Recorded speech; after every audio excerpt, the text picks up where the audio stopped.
halfway through a 9-month study looking at the effects and opportunities created by the relocation of the interstate.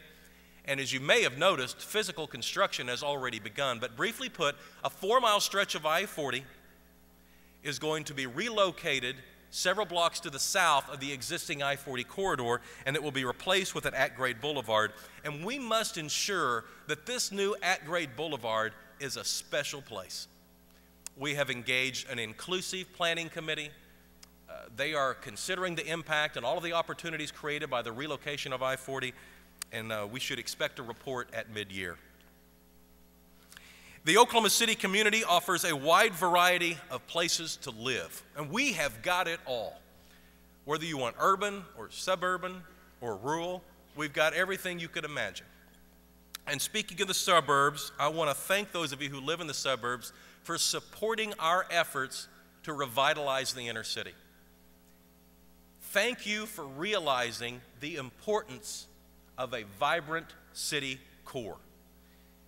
The truth is, you can't be a suburb of nothing.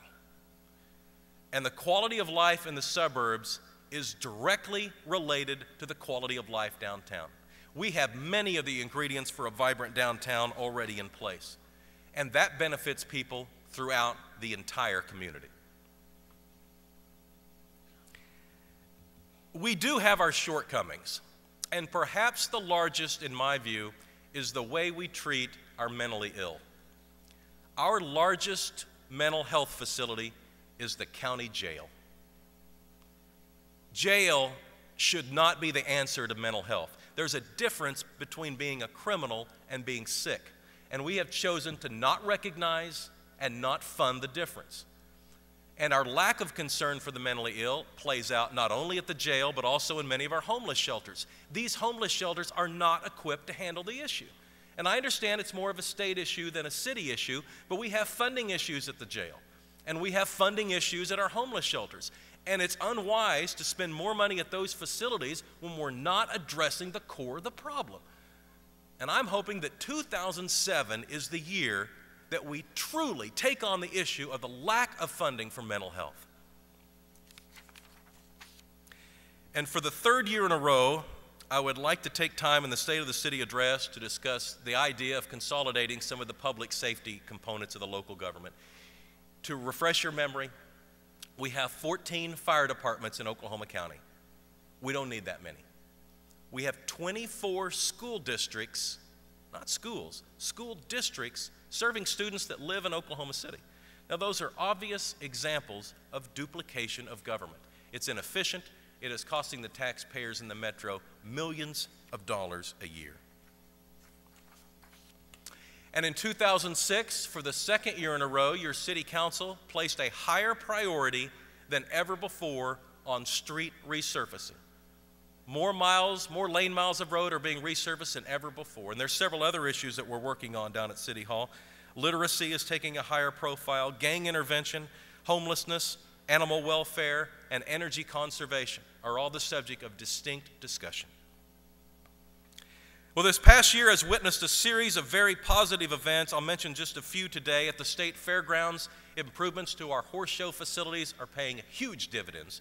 Organizing groups representing the different breeds in the equine industry are literally lining up to hold events in Oklahoma City. And how about that airport, huh?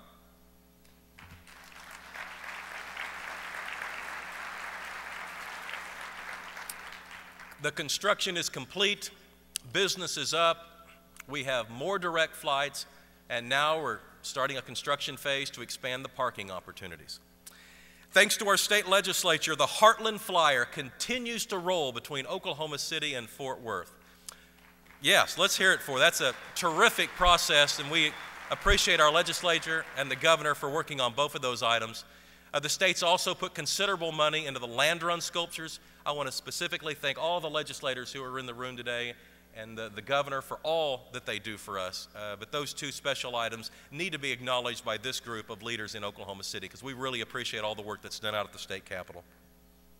You cannot discuss current events without acknowledging the special relationship that this community has forged with the New Orleans, Oklahoma City Hornets. Hadn't it been wonderful?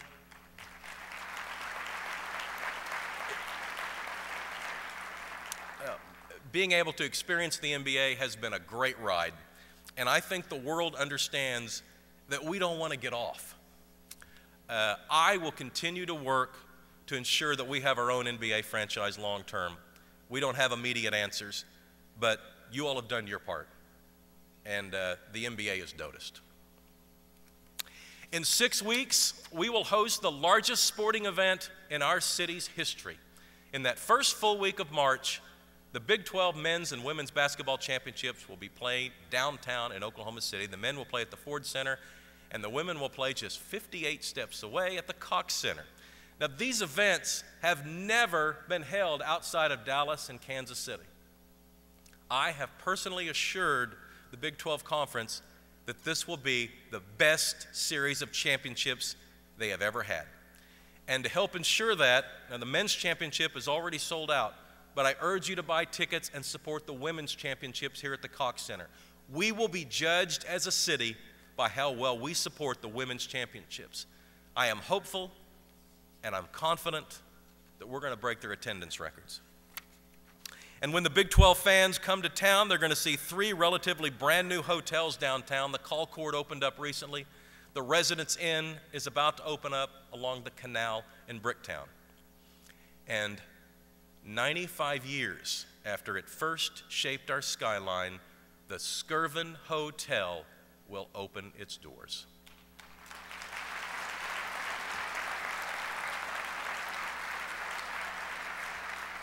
You know, the term miracle is overused, but having watched this situation evolve since the hotel closed in 1988 and now reopening the Skirvin Hilton after being closed for 19 years is a miracle. And a lot of people deserve a lot of credit for this. I mean, so many people were involved in making this happen.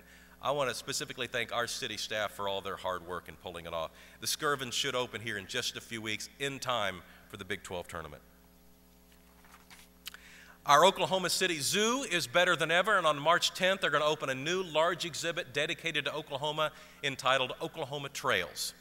The Oklahoma River has become one of the premier rowing venues in the United States. The United States Olympic Committee intends to hold more events right here in Oklahoma City. A full 12 years after the bombing, the Oklahoma City Memorial is hosting more visitors than ever. We have a number of world-class museums in town. They're continuing to gather national attention, and it's not going to be long before the American Indian Cultural Center opens its doors. That is going to play a significant role in our ever-increasing tourism business. Live outdoor theater is coming downtown. Significant improvements are being made to the facilities in the Myriad Gardens, and Oklahoma Shakespeare in the Park will open its summer season in June.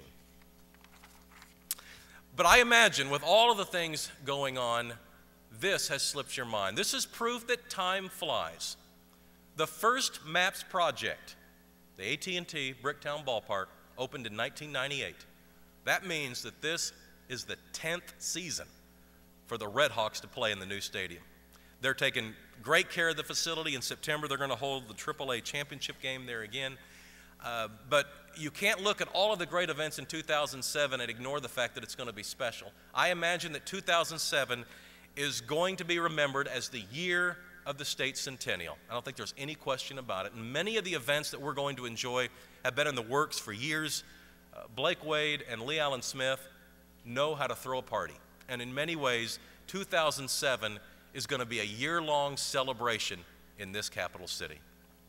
And I want to close this afternoon's gathering by saluting the citizens of Oklahoma City who spend so much of their time volunteering for worthy causes. There are so many needs, and yet so many are met.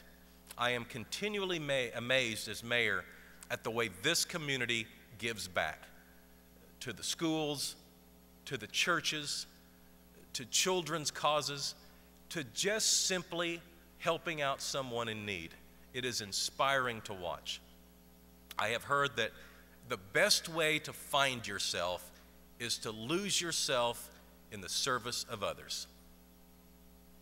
You're doing that. The state of the city is stronger than ever.